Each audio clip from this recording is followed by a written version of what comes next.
Bonjour et bienvenue dans l'émission Caris Focus. C'est toujours une grâce pour moi de pouvoir répondre à vos questions. Et aujourd'hui, la question est la suivante. La gourmandise est un vilain défaut. Qu'en pensez?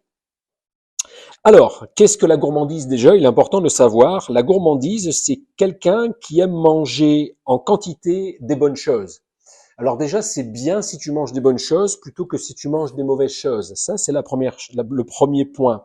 Ensuite, c'est le mot quantité qui est dérangeant, qui aime manger en quantité les bonnes choses. Est-ce qu'en quantité raisonnable ou en quantité qui ne serait pas raisonnable? Et on comprend bien la question derrière, probablement de la personne, c'est est-ce que j'ai le droit de manger un peu plus? Ou est-ce que j'ai le droit de manger beaucoup? Je suppose que la question, elle est là, la gourmandise est un vilain défaut. Alors, on parlera pas de défaut parce que dans la Bible, on parlera pas de défaut. Et si on parle de défaut, on parlera de caractère. Mais c'est pas l'objet de la question.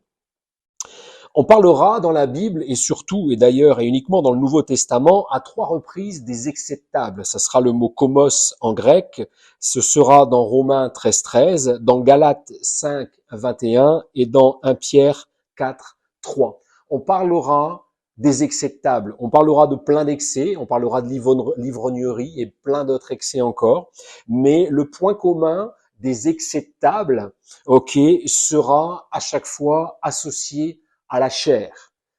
Pour rappel, nous sommes des êtres tripartites, nous sommes esprit, âme et corps, et lorsque je suis devenu enfant de Dieu, mon esprit qui était mort a été scellé à l'esprit de Dieu, et mon esprit mort est passé de la mort à la vie, et je suis passé par la nouvelle naissance.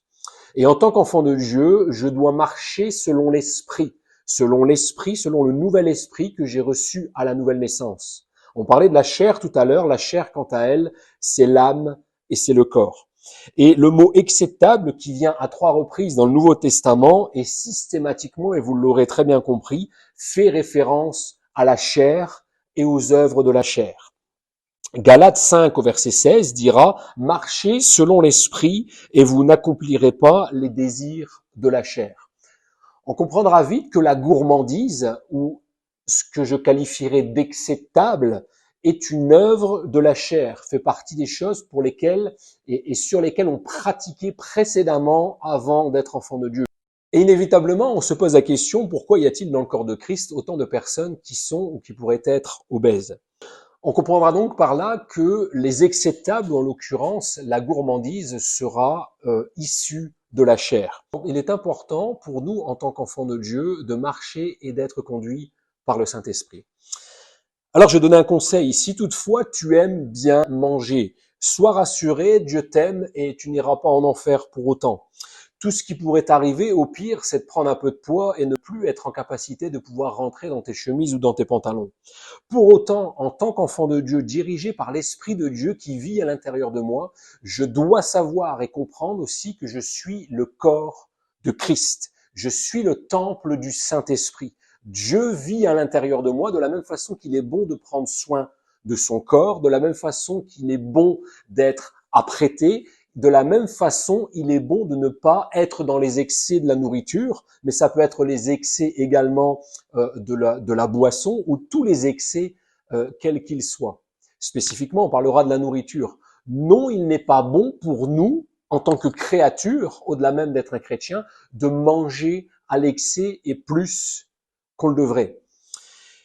Et pour achever, si tu te poses cette question, c'est qu'à un moment donné, l'Esprit Saint qui est à l'intérieur de toi te l'a dit que c'était pas forcément bon. Et alors, je me réjouis que tu aies pu poser cette question, c'est que tu es sensible au Saint-Esprit.